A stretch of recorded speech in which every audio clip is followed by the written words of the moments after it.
Hello guys, welcome to new video. आज हूँ शिवरात्रि। अष्टसंभ करने बाहर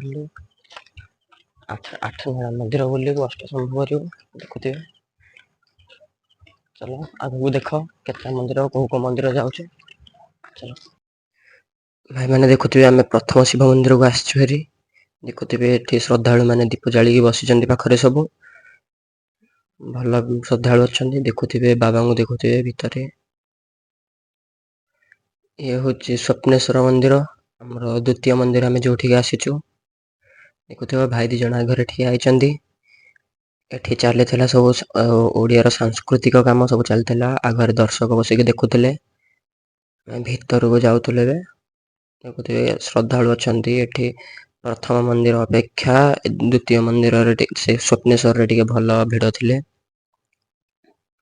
सब दर्शालु बसी देख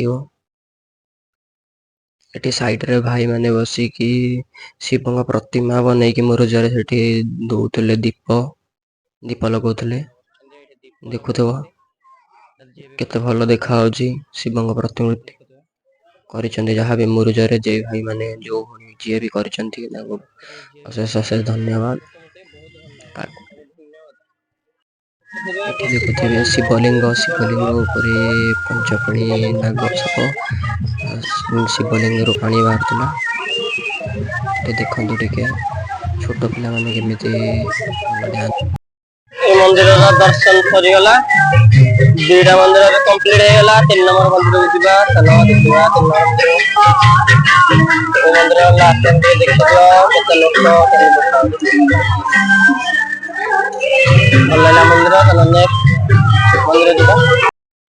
ये हूँ तृतीय मंदिर आम जो आसलु। आठगढ़ स्थापित बहुत पुराना मंदिर।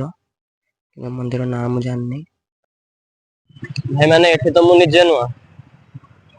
जदि भी तुम कि आठगढ़ कटक देखु मंदिर ना कमेंट रे कहीदब क्या मु नुआ एठी मु जानी को भी मंदिर ना क्या कही पारनी मंदिर ना कि देख किए भी चिन्ह मंदिर को मंदिर ना जानी गोटे शंभुद महादेव शिव मंदिर ना कहूनी क्या मुझे जानी नुआ एठी मु कटकर फेमस मंदिर जब धबलेश्वर जी मु धबलेश्वर तो ना जानते कि फेमस समस्त जानी से मंदिर को गले देख के गहली गहली अच्छा नहांती केते लोक सब देख वीडियो लास्ट जाए निरुखु ये धबलेश्वर देख कुंभेश्वर मंदिर बहुत पुराना 200 वर्ष पुराना मंदिर 200 वर्ष पुराना मंदिर से देखुए केते श्रद्धालु आसते देखा दीप जलिया देखुए भल बहुत पुराना 200 मंदिर पुराना मंदिर मैंने जानी पारे भाई मामू सब आगे जाते दर्शन कर शिव मंदिर भीतर को जाके देखा आप मंदिर भीतर केमी देखा देखुए मंदिर भीतर पाखरे जाके देखा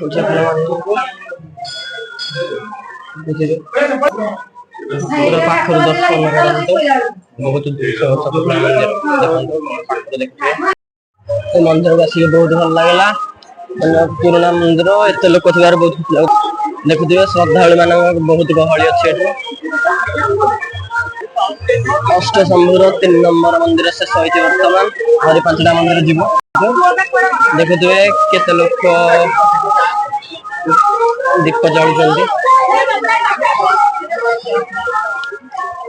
देख कुंभेश्वर मंदिर 250 वर्ष पुराना मंदिर बहुत बहुत मात्रा श्रद्धालु थे। तो पुराना मंदिर से श्रद्धालु आसते मंदिर आगे जगन्नाथ मूर्ति भी थिला छोट मंदिर टाइप देख से भी देखी दूसरी आप जगन्नाथ मंदिर। ये मंदिर टी आठगढ़ पाखर कुलेल अवस्थित ऐशानेश्वर महादेव मंदिर जहाँकि कुलेल अच्छी। कुलेर जी भी देखुच कुलेल सी जानी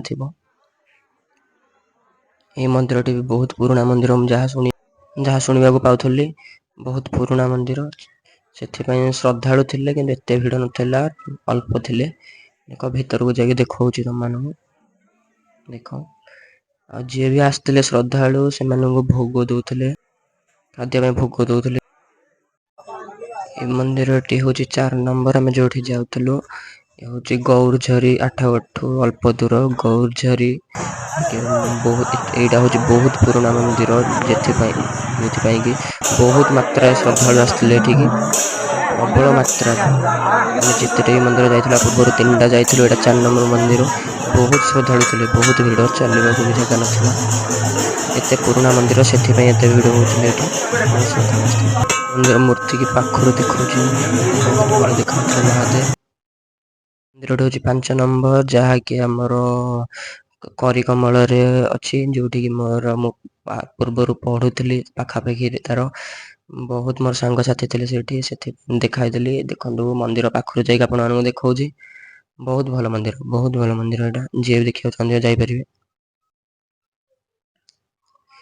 ଏଇ ମନ୍ଦିରଟି ଅଛି ଇନ୍ଦିପୁର, ଯାହାକି ପାଇକରାପୁର। ବହୁତ ଭଲ, ଇଏ ବି ବହୁତ ପୁରୁଣା ମନ୍ଦିର, ପାଖାପାଖି 200-250 ବର୍ଷର ପୁରୁଣା ମନ୍ଦିର ପାଇକରାପୁରରେ ଅଛି। ବହୁତ, ଯିଏ ବି ଯିବ, ବହୁତ ଶ୍ରଦ୍ଧାଳୁ ଆସିଥିଲେ ଏଠିକି ବି, ବହୁତ ଶ୍ରଦ୍ଧାଳୁ ଆସିଥିଲେ, ବସିକି ଦୀପ ଜାଳୁଥିଲେ, ଦେଖିପାରୁଥିବେ। ମନ୍ଦିର ବି କେତେ ଭଲ ଦେଖାଯାଉଛି, ଲିଚୁ ଲାଗିକି ଦେଖୁଥିବେ। ଦେଖେଇ ଦଉଛି ଭିଡ଼ିଓରେ ଆପଣମାନଙ୍କୁ। ମନ୍ଦିରଟି ଜୋରନ୍ଦାରେ ଅବସ୍ଥିତ, ବହୁତ ପୁରୁଣା ମନ୍ଦିର, ଛୋଟ ମନ୍ଦିର କିନ୍ତୁ ବହୁତ ପୁରୁଣା ମନ୍ଦିର। ଏଠି ଦେଖିବ କି ଓମ୍ କେମିତି ଦୀପରେ ସଜେଇଥିଲେ, ବହୁତ ଭଲ ଲାଗୁଥିଲା। ମନ୍ଦିର ପାଖରୁ ନେଇକି ଦେଖଉଛି, ଦେଖନ୍ତୁ ବାବାଙ୍କୁ ଦେଖନ୍ତୁ କେତେ ଭଲ ଭାବରେ ସଜେଇଛନ୍ତି ମନ୍ଦିରକୁ। ଦେଖନ୍ତୁ, ଏଠି ମନ୍ଦିର ପରିକ୍ରମା କରୁଛନ୍ତି ଠାକୁରଙ୍କୁ ଧରିକି, କାହିଁକି ନା ଏଇଠି ଏବେ ମହାଦୀପ ଉଠିବ। ରୁହନ୍ତୁ, ଆଗକୁ ଅଳ୍ପ ସମୟ ମହାଦୀପ ବି ଉଠିବାର ଦେଖିଦେବେ। ବିଜୁ ଭାଇ ନେଇକି ଆସୁଛନ୍ତି ମହାଦୀପ ଉଠିବ ଏବେ ମନ୍ଦିର ଉପରକୁ। ଦେଖନ୍ତୁ ଭିଡ଼ିଓ ଲାଷ୍ଟ ଯାଏଁ, 3ଟି ମନ୍ଦିରର ମହାଦୀପ ଉଠିବାର ଆପଣ ଦେଖିପାରିବେ। ଏ ହେଉଛି ପ୍ରଥମ ମନ୍ଦିର, ଯେଉଁଠିକି ମହାଦୀପ ଉଠିବ। ତାପରେ ଆହୁରି 2ଟି ମନ୍ଦିର ଅଛି, ଯେଉଁଥିରେ କି ଆପଣ ଦେଖିପାରିବେ ମହାଦୀପ ଉଠିବାର। ଆମେ ବୁଲିଥିଲୁ କାଲି 12ଟି ମନ୍ଦିର, ସେଥିରୁ 3ଟି ମନ୍ଦିରର ମହାଦୀପ ଉଠିବାର ଦେଖିଥିଲୁ। ଦେଖ, ଏଇ ମନ୍ଦିରରେ ବି ଉଠାଉଛନ୍ତି ଏବେ ମହାଦୀପ। ଭାଇ ଲିଶୁଣିରେ ଚଢ଼ିକି ଉଠାଉଛନ୍ତି ମହାଦୀପ। ଯେଉଁମାନେ ବି ଏଇ ସମୟରେ ଦେଖୁଥିଲେ, ତାଙ୍କୁ ବହୁତ ଭଲ ଲାଗୁଥିଲା, ଦେଖୁଥିବେ। ମୁଁ ତ ପାଖରେ ଥିଲି, ପାଖରୁ ଦେଖୁଥିଲି, ଆପଣମାନେ ଭିଡ଼ିଓ ଅନୁସାରେ ଦେଖନ୍ତୁ। ବହୁତ ଭଲ ଲାଗୁଥିଲା ସେଠି ଦେଖିବାର, ମଜା ହିଁ ଅଲଗା ଥିଲା। ଦେଖନ୍ତୁ ଲାଷ୍ଟ ଯାଏଁ ଭିଡ଼ିଓରେ ଲାଷ୍ଟ ପର୍ଯ୍ୟନ୍ତ ବନି ରୁହନ୍ତୁ। ଶିବରାତ୍ରି ଉପଲକ୍ଷେ ଆମେ କେତେ ବୁଲିଛୁ, 12ଟି ମନ୍ଦିର କାଲି ବୁଲିଛୁ। ଅଷ୍ଟଶମ୍ଭୁ କହିଥିଲି, କିନ୍ତୁ 12ଟି ମନ୍ଦିର ବୁଲିଲୁ। ଏଇଟା ହେଉଛି 6 ନମ୍ବର। ଏ ହେଉଛି କନ୍ତୋଲ ପାଖରେ ଉପସ୍ଥିତ ବହୁତ ପୁରୁଣା ମନ୍ଦିର, କନ୍ତୋଲରେ ଉପସ୍ଥିତ ଏହି ମନ୍ଦିର। ଏଠି ବି ଏଇଟା ବି ବହୁତ ପୁରୁଣା ମନ୍ଦିର, ଏଠି ବହୁତ ଦର୍ଶକ ଆସିଥିଲେ ଦେଖିବାକୁ। ଦେଖୁଥିବେ ଏଠି ମହାଦୀପ ଉଠୁଛି ଏବେ। ଏଇଟା ହେଉଛି ଆମର ଲାଷ୍ଟ ମନ୍ଦିର, ଯେଉଁଠିକି ଏଇଟା ଅଛି ଆମର ଆଠଗଡ଼ଠୁ ଅଳ୍ପ ଦୂର ବୀରକିଶୋରପୁରରେ। ଦେଖୁଥିବେ ଏଠି ବହୁତ ମାତ୍ରାରେ ଥିଲେ ଦର୍ଶାଳୁ, ବହୁତ ମାତ୍ରାରେ। ଏଠି ବି ଦେଖୁଥିବେ ଲାଷ୍ଟ ଭିଡ଼ିଓରେ ଉଠୁଛି ମହାଦୀପ ଉପରକୁ ଉଠୁଛି। ଦେଖନ୍ତୁ, ଲୋକମାନଙ୍କର ଆଗ୍ରହ, ନିଷ୍ଠା ଦେଖିକି ବହୁତ ଖୁସି ଲାଗିଲା। ସେଠି ମହାଦୀପ ଯେଉଁ ଉପରକୁ ଉଠୁଥିଲା, ସେମାନେ ହରିବୋଲ ପକାଉଥିଲେ, ଶୁଣିଥାନ୍ତି ଆପଣ। ଭିଡ଼ିଓରେ ରଖିଦେବି ବି କ୍ଲିପ୍ କାଟିବେନି, ଦେଖନ୍ତୁ ଲାଷ୍ଟ ପର୍ଯ୍ୟନ୍ତ ଭିଡ଼ିଓ, ବହୁତ ଖୁସି ଲାଗିଲା।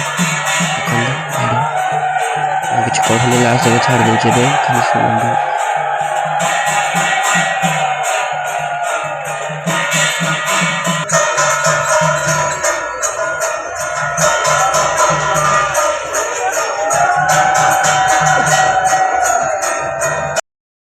ଏ ଭିଡ଼ିଓରେ ଆଜି ପାଇଁ ଏତିକି। ସମସ୍ତେ ଦେଖିଲେ କୋଉ ଭଳି ଆମେ ମନ୍ଦିର ବୁଲିଲୁ ମହାଶିବରାତ୍ରିରେ। ଆପଣ ବି ବୁଲିଥିବେ ମୁଁ ଭାବୁଛି। ଚାଲ ଆଜି ଭିଡ଼ିଓରେ ଏତିକି, ନେକ୍ସଟ ଭିଡ଼ିଓରେ ମିଳିବା। Bye bye.